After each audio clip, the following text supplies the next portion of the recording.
இந்திய ஒன்றிய அரசு உடனடியாக இதில் தலையிட்டு இந்த போரை நிறுத்த வேண்டும் என்று அமெரிக்காவுக்கும் இஸ்ரேலுக்கும் அழுத்தம் கொடுக்க வேண்டும் என்றும் வலியுறுத்துகிறோம். வளைகுடா நாடுகளில் வாழ்ந்து கொண்டிருக்கிற லட்சக்கணக்கான இந்தியர்கள், தமிழ்நாட்டை சார்ந்தவர்கள், ஈழத்தை சார்ந்தவர்கள், அங்கு ஏராளமானவர்கள் அகதிகளாக இருக்கிறார்கள். இவர்கள் அனைவரின் உயிருக்கும் பாதுகாப்பற்ற நிலை உள்ளது.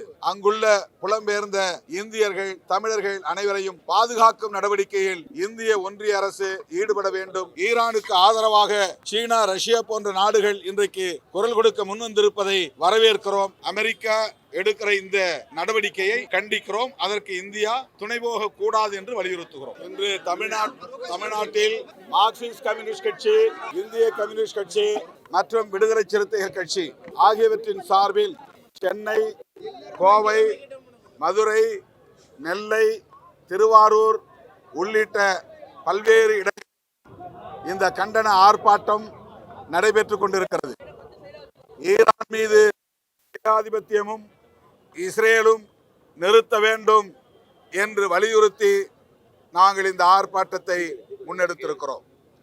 இந்திய ஒன்றிய அரசு உடனடியாக இதில் தலையிட்டு இந்த போரை நிறுத்த வேண்டும் என்று அமெரிக்காவுக்கும் இஸ்ரேலுக்கும் அழுத்தம் கொடுக்க வேண்டும் என்றும் வலியுறுத்துகிறோம். அமைச்சரவையை கூட்டி தீர்மானம் நிறைவேற்ற வேண்டும், போர் நிறுத்தத்தை வலியுறுத்தி தீர்மானம் நிறைவேற்ற வேண்டும் என்றும் வலியுறுத்துகிறோம். அத்துடன் வளைகுடா நாடுகளில் வாழ்ந்து கொண்டிருக்கிற லட்சக்கணக்கான இந்தியர்கள், குறிப்பாக தமிழ்நாட்டை சார்ந்தவர்கள், ஈழத்தை சார்ந்தவர்கள், இலங்கையை சார்ந்த ஈழத்தமிழர்களும் அங்கு ஏராளமானவர்கள் அகதிகளாக இருக்கிறார்கள். இவர்கள் அனைவரின் உயிருக்கும் பாதுகாப்பற்ற நிலை உள்ளது. எனவே இந்த போரை உடனடியாக நிறுத்த வேண்டும். அதற்கு முன்னதாக அங்குள்ள புலம்பெயர்ந்த இந்தியர்கள், தமிழர்கள் அனைவரையும் பாதுகாக்கும் நடவடிக்கையில் இந்திய ஒன்றிய அரசு ஈடுபட வேண்டும் என்று வலியுறுத்துகிறோம். அமெரிக்க அதிபர் டொனால்டு ட்ரம்ப் அந்த ஈரான் நாட்டின் அதிபர் காமினியை படுகொலை செய்திருப்பதை மிக வன்மையாக கண்டிக்கிறோம். இடதுசாரிகள், விடுதலை சிறுத்தைகள் உள்ளிட்ட அனைத்து ஜனநாயக சக்திகளும் மிக வன்மையாக கண்டிக்கிறோம். ஈரான் நாட்டு மக்கள் பாதுகாப்பற்ற நிலையில் இருக்கிறார்கள். அவர்கள் தங்களை பாதுகாத்துக் கொள்வதற்காக முன்னெடுக்கிற முயற்சிகளுக்கு இந்திய அரசு உற்ற துணையாக இருக்க வேண்டும். ஈரானுக்கு ஆதரவாக சீனா, ரஷ்யா போன்ற நாடுகள் இன்றைக்கு குரல் கொடுக்க முன்வந்திருப்பதை வரவேற்கிறோம், பாராட்டுகிறோம். இந்தியாவில் உள்ள அனைத்து தரப்பு ஜனநாயக சக்திகளும் ஒருங்கிணைந்து இதற்கு ஆதரவு நல்க வேண்டும். உலகப் போர் மூடாமல் தடுப்பதற்கு ஒருங்கிணைந்து குரல் எழுப்ப வேண்டும் என்றும் கேட்டுக்கொள்கிறோம். இஸ்ரேல் அமெரிக்காவோட இந்தியா வந்து நட்புறவோட இருக்கும்போது ஈரானுக்கு ஆதரவா குரல் கொடுக்கணும், எப்படி நீங்க கோரிக்கை வைக்கிறீங்க?